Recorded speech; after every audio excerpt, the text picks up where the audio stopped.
अम, आप सब बताइए कि क्या आपका प्रैक्टिस कैसा चल रहा है।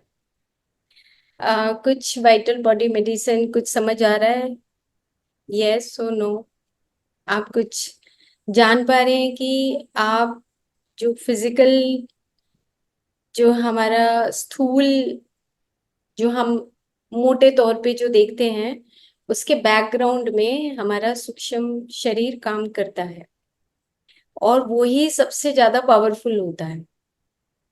आप सब ये जानने लग गए होंगे शायद, क्योंकि हमारे 15-16 एपिसोड हो चुके हैं और 15-16 एपिसोड में हमें ये तो बात समझ आ गई होगी कि हमारा प्राणमय शरीर कितना कितना कितना इम्पोर्टेंट है ना? आई थिंक आप सब समझ चुके होंगे। और जहां जहां हम जाएंगे वहां वहां हमारा प्राण शरीर भी जाएगा, मन शरीर भी जाएगा, कारण शरीर भी जाएगा। और अगर हमने कुछ स्पिरिचुअल प्रैक्टिसेस करी हैं, जैसे हम मेडिटेशन करते हैं, तो हमारा ब्लिस बॉडी भी साथ में जाता है। और जैसा कि अभी मैम ने कहा कि जो मूलाधार चक्र है, स्वाधिष्ठान चक्र है और मणिपुर चक्र है, उसको हम इस तरीके से समझें कि जैसे ये एनोडिया जूडियथ का जो बुक है, मैं उनकी पुस्तक से ये शब्द ले रही हूँ। वो ये कहते हैं कि जैसे ही बच्चा 4 साल का होता है, तो 4 साल का होते होते उसके अंदर जो नेवल का जो सेंटर है वो डेवलप होने लगता है। नेवल सेंटर का मतलब मणिपुर चक्र में ईगो का जो सेंटर है, ये ईगो का सेंटर है जो हम मणिपुर चक्र में हमने बात की है। और आप ये देख रहे होंगे कि जब हमने मणिपुर चक्र किया था, तो उसमें जितने भी हमारे ऑर्गन्स थे, डाइजेस्टिव सिस्टम से रिलेटेड और लिम्फेटिक सिस्टम से रिलेटेड, वो सारे ऑर्गन्स वहीं ईगो के, यानी कि उस प्लेक्सिस के चारों तरफ ही वो सब रहते हैं। जैसे liver, stomach, intestine, kidneys, adrenal gland, ये सारे चारों तरफ उस नेवल के चारों तरफ है और वहीं पर हमारा ईगो रहता है।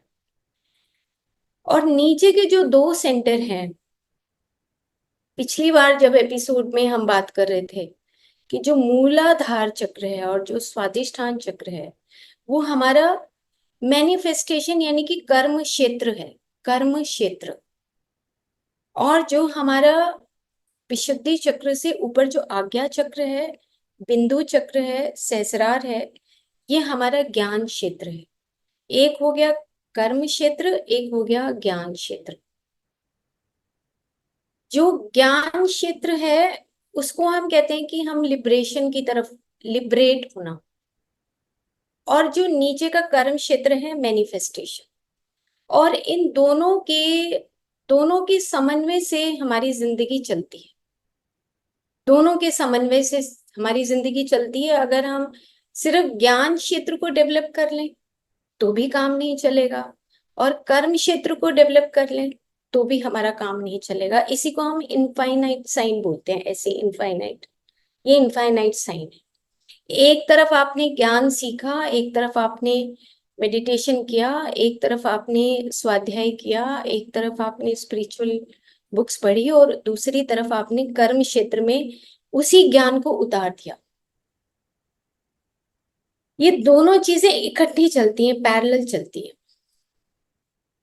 और ये जैसे जैसे चलेंगी उतनी ही आप तराशे जाओगे, उतने ही आपका जो एक्सपीरियंस है वो आपका एक्सपीरियंस कन्वर्ट इनटू विजडम, यानी कि जो आपने अनुभव किया वो आपकी प्रज्ञा बनती चली गई। और जैसे ही प्रज्ञा आने लगेगी वैसे ही अहंकार भी पनपने लगता है। ये चीज बहुत, हम आयुर्वेद में बोलते हैं इसको प्रज्ञा अपराध। मतलब आयुर्वेद ने तो ये लिख दिया है नीता मैम, मतलब स्टार्टिंग में ही, कि सारे रोगों की जो जड़ है वो प्रज्ञा अपराध है। मतलब कहीं से भी कोई रोग आया हो वो प्रज्ञा अपराध से आया। हम पहली डेफिनेशन यही देते हैं। कि जैसे जैसे हम पक्व होते हैं ना, पक्व अवस्था जाने लगेगी, वैसे वैसे हमारा प्रज्ञा बढ़ेगा, एक्सपीरियंस बढ़ेगा, एक्सपीरियंस बढ़ते हैं अहंकार आएगा, और अहंकार आते ही हम गलतियां करेंगे, गलतियां करते ही हमारा कर्म खराब होगा, कर्म खराब होते ही हम रोग में जकड़े जाएंगे, या तो ईगो वाला सेंटर, नेवल सेंटर, या स्वादिष्ठान, या मूलाधार। तो मूलाधार और स्वादिष्ठान की जब हम पिछली बार बात कर रहे थे, तो हम ये बात कर रहे थे कि जो हमारा नाड़ी शुद्धि प्राणायाम है, हमें नाड़ी शुद्धि प्राणायाम से भी पहले नाड़ी शुद्धि हमें सीखना है। तो हम कल उसका, उस वक्त हम उसका बेसिक हम जान चुके थे कि जो बिगनर्स हैं उनको सिर्फ आपने पूरक करना है और रेचक करना है, हम यहाँ पे हमने उसको छोड़ा था। अब ये बिगनर्स के रूप में तो हमने सांस लिया और छोड़ा, inhale exhale, inhale exhale.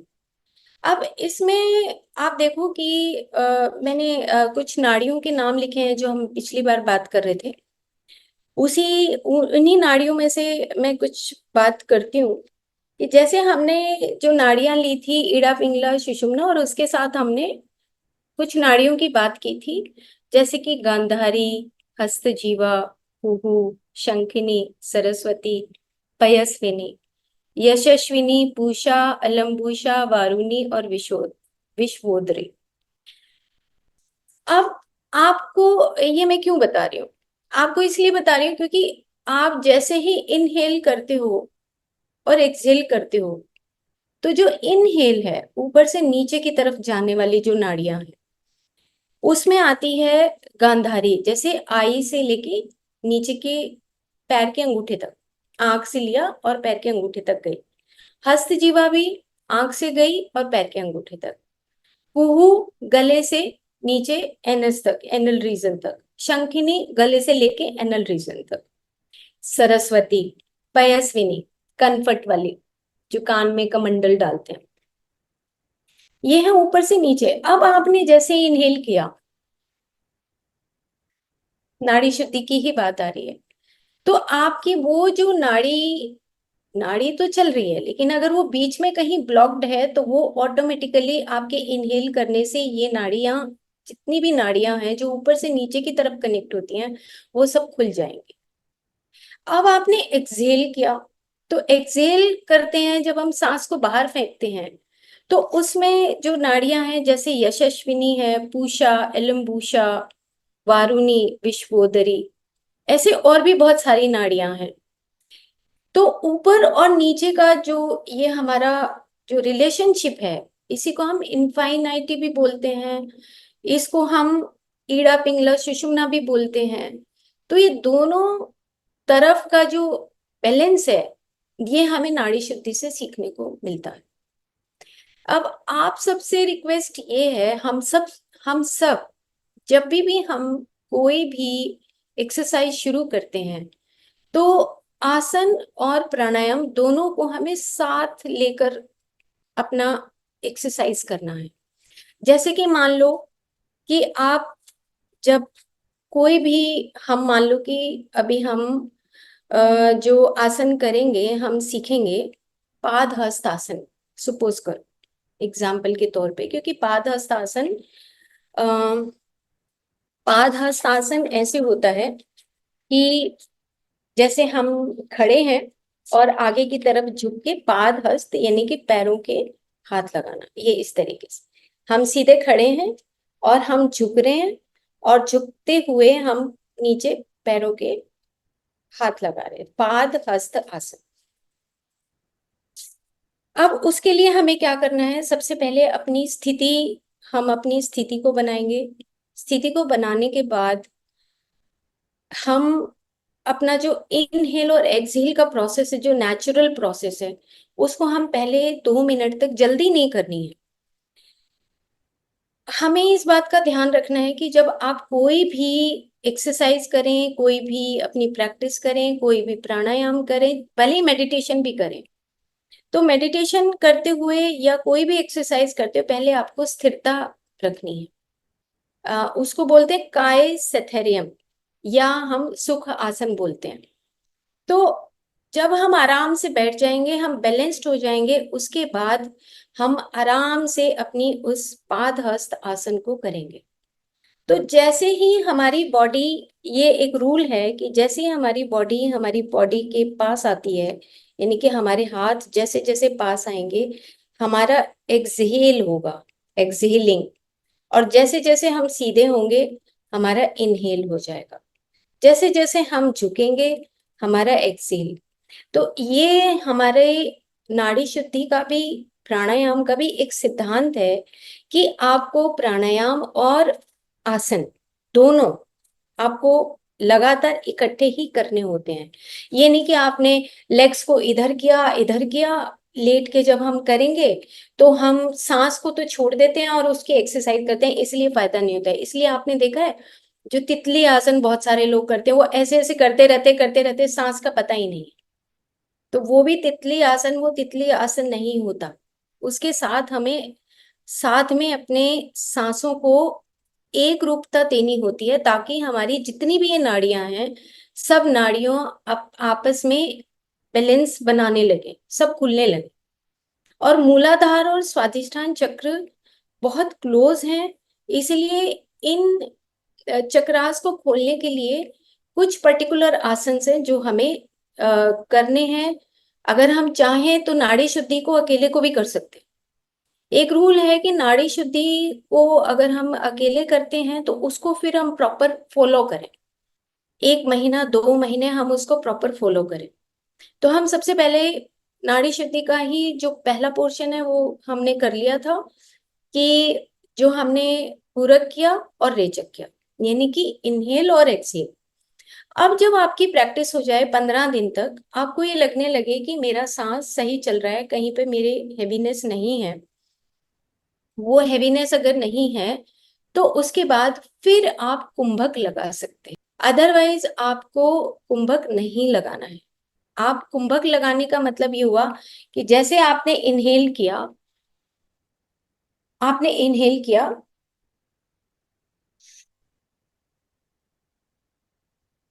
Hold,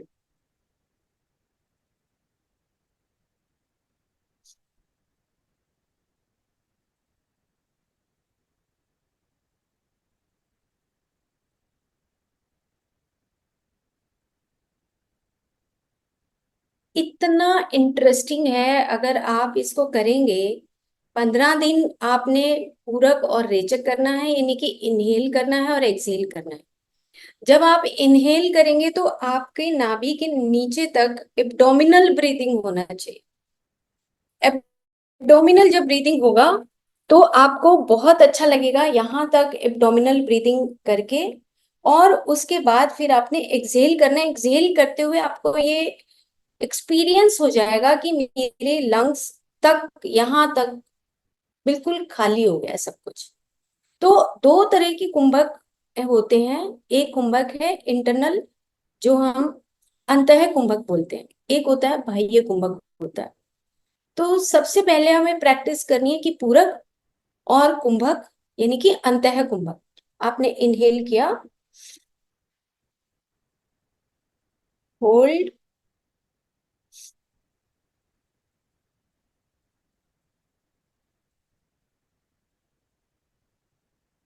hold.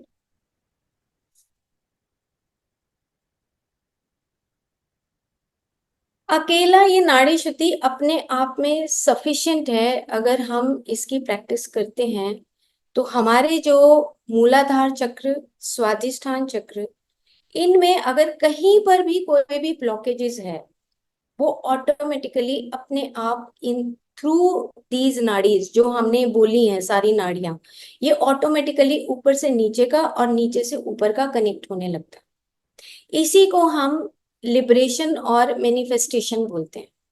हम अपनी स्पिरिचुअलिटी की भाषा में हम बोलते हैं लिबरेशन, यानी कि नीचे से ऊपर की तरफ उठना और ऊपर से नीचे की तरफ जाना। इसका मतलब ये है, अगर हम प्रैक्टिकल सेंस में देखते हैं, कि हम जब ज्ञान हमने सीखा, तो क्या हम कर्म क्षेत्र में पारंगत हो रहे हैं या नहीं हो रहे। और जब हम कर्म क्षेत्र में पारंगत होते हैं तब ऑटोमेटिकली हमारा ज्ञान बढ़ जाता है। एग्जाम्पल,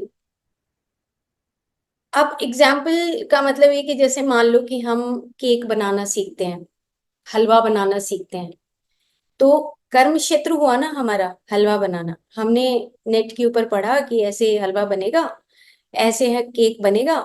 और जब हम कर्म क्षेत्र में उतरेंगे तो खराब हो जाएगा केक, पहली बार तो इतना अच्छा नहीं बनेगा, पहली बार इतना अच्छा हलवा नहीं बनेगा। तो इसका मतलब ये हुआ कि हम कर्म क्षेत्र में भी हमें पारंगत होना है। इसीलिए योगः कर्मसु कौशलम, कि बार बार अपने कर्मों को करने से ही कुशलता आती है। और यही हमारा नीचे का मूलाधार और स्वाधिष्ठान जो चक्र है, वो अगर हम पारंगत करना चाहते हैं तो हमारी नाड़ी शुद्धि के साथ साथ हमें कर्म क्षेत्र में भी उतरना पड़ेगा। ये हमें सीखना है कि जब तक हम अपनी पैरों की मूवमेंट को नहीं करते हैं। इसमें जो नाड़ी शुद्धि के बाद एक हमारा आता है पवन मुक्त आसन। पवन मुक्त आसन होता है कि जब हम लेटकर और हम अपनी लेग्स को फोल्ड करके पेट के पास लेके जाते हैं इस तरीके से।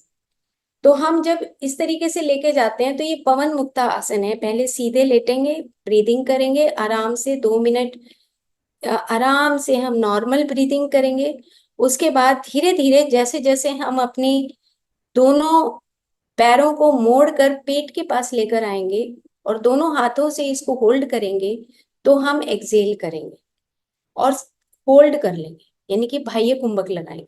और उसके बाद धीरे धीरे हम इसको नीचे की तरफ ले जाके फिर से लेट जाएंगे। ये जो पवन मुक्त आसन है, इसे आप देख रहे हैं कि जहां पे मेरा ये अंगूठा लगा हुआ है, ये हमारा मूलाधार चक्र और स्वाधिष्ठान चक्र को एक्टिवेट करता है इस तरीके से। ये पवन मुक्त आसन भी है और ये साइकिलिंग भी हम इस तरीके से कर सकते हैं। साइकिलिंग में क्या होता है कि ये इस तरीके से हमने किया लेग्स को, और उसके बाद हमने नीचे की तरफ, ये साइकिलिंग है ऊपर की तरफ विपरीत करनी। और ये इससे क्या होता है कि अब आपने देखा होगा कि जो वेरिकोज वेन्स हैं, बहुत सारे आज की जो लगभग 40% जो हमारी पॉपुलेशन है उसको वेरिकोज वेन्स की शिकायत है, या किडनी के डिसऑर्डर की शिकायत है, या फिर यूट्रस में ट्यूमर, सिस्ट होना, पॉलीसिस्टिक ओवेरियन डिजीज, पीसीओडी। ये सब चीजें जस्ट बिकॉज ऑफ कि हमारी जो मूवमेंट है वो मूवमेंट नहीं होती। इसके लिए जो दो हमारे आसन हैं, एक तो विपरीत करनी, ये वाला कि हमने जैसे लेटे और उसके बाद हमने 90 डिग्री के ऊपर हमने ऐसे पहले सांस को भरा,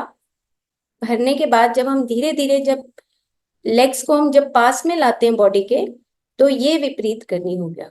और हमने सांस को होल्ड कर लिया 5 सेकंड, 6 सेकंड, 7 सेकंड, और उसके बाद धीरे धीरे सांस को होल्ड करे करे हमने दोबारा से इसको वापिस अपने सीधा स्ट्रेट पोजीशन में ले आना। अब ये जो मूवमेंट है हमारी, ये वाली जो मूवमेंट है, ये हमारे जो हमारी वायु है, जो अपान वायु है, उसकी मूवमेंट करता है, इंटेस्टाइन की मूवमेंट करता है। जो हमारा सैक्रल प्लेक्सिस है, कॉक्सीजियल जो प्लेक्सिस है, जो मूलाधार चक्र और स्वादिष्ठान चक्र का एरिया है, उसकी मूवमेंट करता है ये।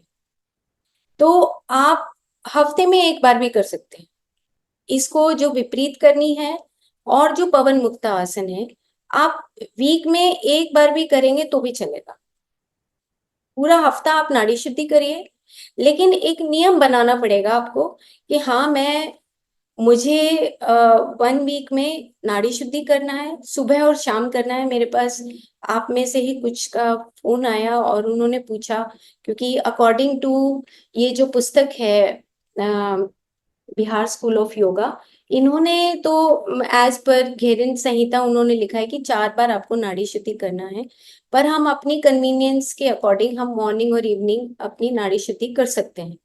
तो नाड़ी शुद्धि आप पूरा हफ्ता भर करिए, क्योंकि वो इजी भी है और वो हम कर भी सकते हैं।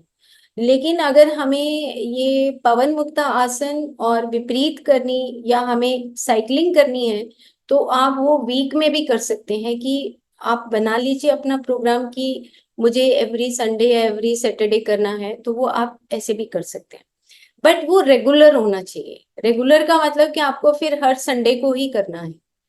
और अगर आप रोज कर सकते हैं तो बहुत अच्छा है। उसमें 5 से 10 मिनट लगते हैं, कोई ज्यादा देर नहीं लगती। लेकिन सबसे इम्पोर्टेंट बात यह है कि आपको मूलाधार चक्र और स्वादिष्ठान चक्र और मणिपुर चक्र, तीन ही चक्रों के ऊपर ज्यादा काम करना है। जैसे जैसे हम मणिपुर चक्र और स्वादिष्ठान चक्र से ऊपर की तरफ उठेंगे तो ऑटोमेटिकली हमारा ईगो और ऑटोमेटिकली हमारा जो अनाहत चक्र है वो ऑटोमेटिकली एक्सपेंड होने लगता है। ये स्टेजेस हैं अलग अलग।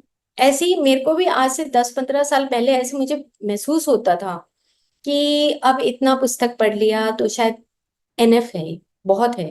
लेकिन बाद में धीरे धीरे पता लगा कि अहंकार कैसे मिटता है और ज्ञान कैसे बढ़ता है। अब ज्ञान बढ़ने के बाद कर्म क्षेत्र में कदम रखने के लिए अभी पीछे 5-6 सालों में ही कर्म क्षेत्र में कदम रखा। क्यों? क्योंकि उससे पहले लगता था कि ज्ञान इकट्ठा कर लो, ज्ञान इकट्ठा कर लो, ज्ञान से सब कुछ हो जाएगा। लेकिन ज्ञान से सब कुछ नहीं होता है। कर्म क्षेत्र में हमें उतरना ही पड़ता है। और कर्म क्षेत्र में जब हम किसी दूसरे के लिए काम करते हैं तभी ये विशुद्ध प्रेम अब समझ आने लगा है कि विशुद्ध प्रेम का मतलब है अब आपका खुद का अस्तित्व बचा ही नहीं। आप अपने अस्तित्व को मिटाना चाहते हो और दूसरे के अस्तित्व को स्थापित करना चाहते हो। तो ये स्टेजेस हैं ऑटोमेटिकली। और प्रेम के साथ ही, विशुद्ध प्रेम के साथ ही सेवा भी आती है। तो हम मूलाधार चक्र से स्वादिष्ठान चक्र की तरफ जब उठते हैं तो दो ही चीजों का, जो हमने पिछले एपिसोड में भी बात की थी, कि जो हमारा रिलेशन विद हमारा जो जन्म स्थान है, हमारी प्रॉपर्टीज हैं, उसके साथ और हमारे सराउंडिंग के जो हमारे संबंधी हैं उनके साथ हमारे रिलेशनशिप कैसी है। और हमारी जो प्रॉपर्टी है, उस वक्त हम धीरे धीरे जैसे जैसे बढ़ते हैं, जैसे 4 साल की उम्र में ईगो डेवलप होने लगता है। जैसे आज ही मेरे ऑफिस में एक हमारा सर्वेंट है, उससे मैंने पूछा कि आपका बच्चा कितना बड़ा है, तो उसने कहा जी 5 साल का है और एक बेटी 12 साल की है। तो मैंने कहा कि जब तुम उसको धमकाते हो अपने बच्चे को, तो क्या वो नाराज होता है? क्या वो, तो उसने कहा जी बिल्कुल नाराज होता है और वो तो कभी कभी खाना भी नहीं खाता। तो इसका मतलब ये हुआ कि जो ईगो है, जो मणिपुर चक्र है और स्वादिष्ठान चक्र है, जो रिलेशनशिप है, जो सोशल होना है, वो 4 साल का बच्चे से लेके और 12 साल के बच्चे तक वो सोशल होना सीखता है। इसीलिए शायद मुझे लगा उससे बात करते करते कि गुरुकुल में 3 साल 4 साल के बच्चों को गुरुकुल में भेज दिया जाता था। मैं भी गुरुकुल की पढ़ी हुई हूँ और मैं भी बहुत रोई थी कि मुझे गुरुकुल में मत भेजो, मुझे अपनी मम्मी पापा के साथ रहना है। लेकिन मेरे फादर खुद ही मुझे गुरुकुल में छोड़ के आए। तो सोशल होना सीखा वहां पे। हम जब गुरुकुल में गए, सारा लड़कियों का गुरुकुल था, तो उसमें आप सुबह मॉर्निंग में उठना सीखते हो, कपड़े धोना सीखते हो, खाना बनाना सीखते हो, दूसरों के साथ बिहेवियर सीखते हो। कितने सारे काम हैं जो हमें आते हैं जब हम एक सब कंबाइंड रूप में हम जब रहते हैं, तब हमें ज्यादा आते हैं बजाय कि हम एक आइसोलेटेड फैमिली में रहें। तो उससे हमारे बच्चे इतना नहीं सीख पाए जितना हम सीख पाए। अब बच्चे जब 12वीं के बाद जाते हैं तो वो शायद ज्यादा सीखते हैं, है ना। तो मैं उससे पूछने लगी तो उसको मैंने पूछा तो उसने कहा जी बिल्कुल नाराज हो जाता है वो, और खाना भी नहीं खाता है, कभी कभी होमवर्क भी नहीं करता है। तो धीरे धीरे हमारे जो सेंटर्स डेवलप होते हैं उसमें बच्चा हमारे घर की कहानी भी सुनता है। तो ये कन्वर्सेशन विद गॉड में जो सेकंड पार्ट है नील डोनाल्ड का, उसमें ये भी लिखा हुआ है, जो हमने पिछली बार शायद डिस्कशन में वो शुरू होते होते रह गया था। कि उसमें ये लिखा था कि जब हम मूलाधार चक्र और स्वादिष्ठान चक्र डेवलप हो रहा होता है और साथ में हमारे सराउंडिंग में बातें चल रही होती हैं, हमारे घर में ही कि ये जॉब तो सफिशिएंट नहीं है, हमें कुछ और काम भी करना पड़ेगा ताकि हमारा घर अच्छा चल सके।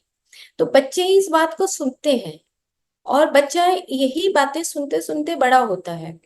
फिर वो सराउंडिंग में देखते हैं कि हमारी तो एक शॉप थी, एक शॉप तो मेरे चाचा ने ले ली है, उसके ऊपर कब्जा कर लिया है। अब ये चीजें वो सुन रहा है और सोल लेवल पे, कहीं उसके सूक्ष्म शरीर के लेवल पे, उसके मूलाधार चक्र और स्वादिष्ठान चक्र में उसका इम्पैक्ट आ रहा है। और वो इम्पैक्ट आते आते जब हम बड़े होते हैं धीरे धीरे, महिलाओं को खास तौर पे ईगो, ईगो यानी कि मणिपुर चक्र तक आते आते वो मणिपुर चक्र उनका पक्का हो जाता है। और महिलाओं को ईगो का प्रॉब्लम बहुत आता है।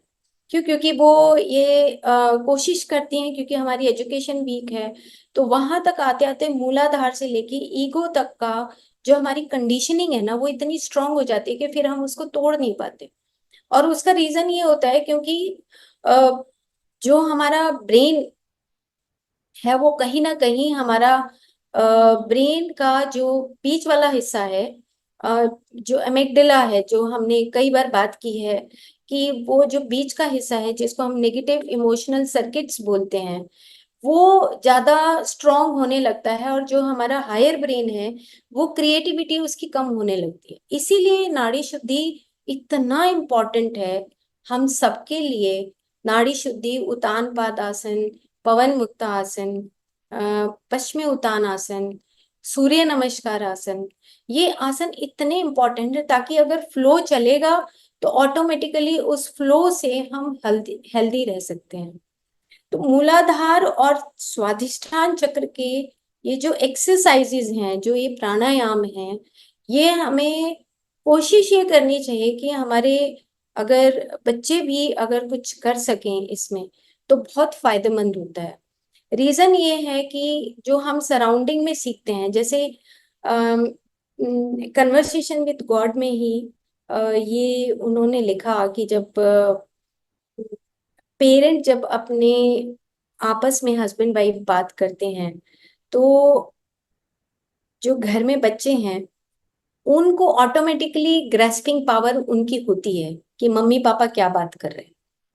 और जब मम्मी पापा जब बात करते हैं कि जब प्रॉपर्टी की बात करते हैं, जब ऑफिस की बात करते हैं, या आपस में उनकी रिलेशनशिप की बात करते हैं, क्योंकि दोनों चक्र जो हमारे हैं मूलाधार और स्वादिष्ठान, वो रिलेशनशिप और सारी प्रॉपर्टी और हमारे ऑफिस से रिलेटेड होती हैं। तो जब वो बात करते हैं तो बच्चे एक तरफ जाके वो ये पहचान जाते हैं कि मम्मी पापा किस तरह की जो बातें करते हैं, उसके बाद हमें कैसा रिएक्शन देना। ये बात वहां पे कन्वर्सेशन विद गॉड में मैंने कैसे देखा, मैंने कैसे सीखा ये, जब मेरी डॉटर 8th क्लास में थी तो ये हमेशा ये रहता था कि अ, हमारे जो हमारी जो फैमिली है या हमारा हरियाणा का जो कल्चर है उसमें हम बहुत साधारण शॉर्ट नहीं डालना है, कट स्लीव्स नहीं डालना है, इस तरह का कल्चर हमारे गांव से जब हम आते हैं तो हम इस तरह के कल्चर में बड़े हुए। अब बच्चा हमारा चंडीगढ़ में पढ़ रहा है तो वो इस तरह के कल्चर में नहीं बड़ा हो रहा था। तो हमारे घर में कोई भी आ रहा था तो वो ये कह रहा था कि इसका ड्रेसिंग सेंस अच्छा नहीं है, ये मुंह फट है ऐसा बोल देती है, इस तरह की बातें होती थी। तो मैं इतना पजल रहती थी कि मैं रोती थी इवन, कि मेरे को ये तकलीफ होती थी कि मेरे पेरेंट्स ने जो शिक्षा दी है मैं उसको मानूं, या मेरा जो दिल कहता है मैं उसको मानूं, किस तरीके से मैं बिहेव करूं अपने बच्चों के साथ। तब मुझे नील डोनाल्ड का बुक मिला, कन्वर्सेशन विद गॉड, और मैं उसको पढ़ने लगी। तो उसमें उन्होंने कहा कि जो आपके पास अंदर से है उसी को आप बाहर उसको रिफ्लेक्ट करो, ना कि आप एक ये शिक्षा दो कि सदा सत्य बोलो। वो ये कहने लगे कि जो आप बनावटी बातें करते हैं या जो आप कहीं से लेकर आए हो उन बातों को, अगर उन बातों को अगर आप करोगे तो आपके बच्चे कभी भी एक्सेप्ट नहीं करेंगे। जैसे उसमें एग्जाम्पल दे रखा था कि अगर मान लो हस्बैंड वाइफ का या पेरेंट्स का झगड़ा होता है, तो वो एक तरफ कमरे में चले जाते हैं और बच्चे दूसरे कमरे में बैठे। तो सेम मेरे साथ ये सिचुएशन हो रही थी उस वक्त, कि हम आपस में इस बात पे झगड़ा होता था कि भाई बच्चे को किस तरीके का डायरेक्शन देना है। अब ये होता था तो एक तरफ हो जाते थे बच्चे, एक तरफ होते थे, तो बच्चों को ये ग्रास्पिंग पावर थी कि बच्चे ये समझ रहे थे कि मेरी वजह से झगड़ा हो रहा है। और ऐसे करते करते ही उन्होंने उस पुस्तक में लिखा कि आप सामने ही झगड़ा करो अपने बच्चों के, क्योंकि उनको उस रियलिस्टिक व्यू में जाना पड़ेगा, क्योंकि ये दुनिया इतनी सही नहीं है जितनी सही आप बोल रहे हैं कि सदा सत्य बोलो। आप अगर ये सिखा रहे हैं तो ये दुनिया इतनी सीधी नहीं है। तो बच्चों को रियलिस्टिक व्यू में ही रहने दो। अगर आपका कोई आर्ग्यूमेंट होता है तो आप बच्चों के सामने ही करो कि ये मेरा पक्ष है, ये उसका पक्ष है। सेम इसी तरीके से मूलाधार और स्वाधिष्ठान जो चक्र है, स्वाधिष्ठान चक्र है रिलेशनशिप का। अगर मेरा और मेरे बच्चे का संबंध अगर अच्छा नहीं है तो मेरे स्वाधिष्ठान चक्र के ऊपर उसका इफेक्ट आता है, और आता भी था मेरे को। ये मैं इन सब चीजों से निकली हूँ। और जैसे ही मेरे को ये अंडरस्टैंडिंग हो गई कि मुझे किस तरह का व्यवहार अपने बच्चे के साथ रखना है, किस तरीके से मुझे उसका दोस्ती दोस्ती रखना है उसके साथ, और मुझे उसकी बात सुननी भी है। ये भी मुझे समझ आने लगा कि मुझे दूसरा पक्ष भी अच्छी तरीके से सुनना है ताकि वो क्या कहना चाहती है। ये जब सारी चीजें होने लगी तो ऑटोमेटिकली हमारा बहुत अच्छा रिलेशनशिप बन गया। और अगर शायद मैं उस पुस्तक को नहीं पढ़ती, कन्वर्सेशन विद गॉड, और एक पुस्तक मैंने पढ़ी डॉक्टर वेन डायर की, द शिफ्ट करके, उनकी एक छोटी सी मूवी थी द शिफ्ट। वंडरफुल मूवी है वो भी, क्योंकि वो भी ऑर्फेन हाउस से आए थे। और उसके बाद जब वो बड़े हुए तो उन्होंने वो सारी बातें, द शिफ्ट का मतलब है कि आप जैसे जैसे जिन जिन चीजों को सुनते हुए अपने आप को ऊपर लेकर जा रहे हो, आपका एक जो पारंपरिक आपका एक मिथ बना हुआ है, आप उसको तोड़ के और फिर बाहर निकल रहे हो और उसमें आगे बढ़ रहे हो। तो उन्होंने द शिफ्ट का मतलब ये बताया कि आप अब एक शिफ्टिंग मदर हो, कि आप शिफ्ट हो रहे हो। आप अपनी ट्रेडिशनल जो आपकी चीजें थी उनको तोड़ के आप बाहर आ रहे हो और अपने बच्चे के अकॉर्डिंग आप कुछ सीख रहे हो। ये चीजें सीखने के बाद ऑटोमेटिकली सब ठीक होने लगा। तो इसके लिए भी लगभग टिल 12th क्लास तक धीरे धीरे एक जर्नी थी जिसमें मैं सीख पाई अपने बच्चे के साथ। सेम इसी तरीके से हम आपस में भी एक दूसरे के साथ, और ये इतना काम आया जो कर्म क्षेत्र है और ज्ञान क्षेत्र है, दोनों चीजें इतनी काम आई कि आज भी ऑफिस में हमारा जो बिहेवियर है, कहीं हम घर में कोई गेस्ट आते हैं उनके साथ जो बिहेवियर है, ये सारा जो हमारा एरिया है ये सारा हमारा कर्म क्षेत्र का ही है। तो इसके लिए हमें जो प्रैक्टिस है वो आपको ये बताया है कि जो प्रैक्टिस है अगर आप डेली करते हो, तो मैं डेली करती हूँ, मुझे चाहे 5 मिनट भी मिले, पर मैं कुछ 2-3 एक्सरसाइज है, जो साइकिलिंग वाली एक्सरसाइज है जो विपरीत करनी है, मैं वो हर रोज करती हूँ। उसका रीजन ये है कि एक तो कफ प्रकृति है थोड़ा, और एक मीनोपॉज आ गया है, तो उसमें हमारी मूवमेंट होनी बहुत जरूरी है। वैसे वॉकिंग बहुत होती है लेकिन फिर भी हमारा जो प्राणायाम का या जो नाड़ियों का जो संबंध है उसके लिए 2-3 एक्सरसाइज अगर आप विपरीत करनी भी करते हैं, विपरीत करनी मतलब कि अगर आप इस तरीके से 90 डिग्री के एंगल पर करते हैं तो जो वेरिकोज वेन्स हैं और जो आपका फ्लो है, जो नीचे का जो एनल रीजन है, जो यहाँ पर ये जो एनल रीजन है इसमें से एयर बहुत बाहर निकलती है, तो टांगों में दर्द रहता है। मोस्ट ऑफ द जो मूलाधार चक्र जिनका इम्बेलेंस होता है या बहुत ज्यादा एनर्जी डिप्लीट होती है, वायु बाहर निकल जाती है। तो वायु बाहर निकलेगी तो यहाँ पर जैसे ही हम सांस को होल्ड करते हैं तो हमारा एनल रीजन, जो जिसको हम मूल बंद बोलते हैं, वो ऐसे हो जाता है और उसकी वजह से हमारी एनर्जी डिप्लीट नहीं होती, कॉन्स्टिपेशन भी नहीं होती, और हमारे अंदर की जो इंटेस्टाइन है या यूट्रल जो एरिया है हमारा वो ड्राई नहीं होता। तो इसलिए विपरीत करनी बहुत बहुत अच्छी एक्सरसाइज है।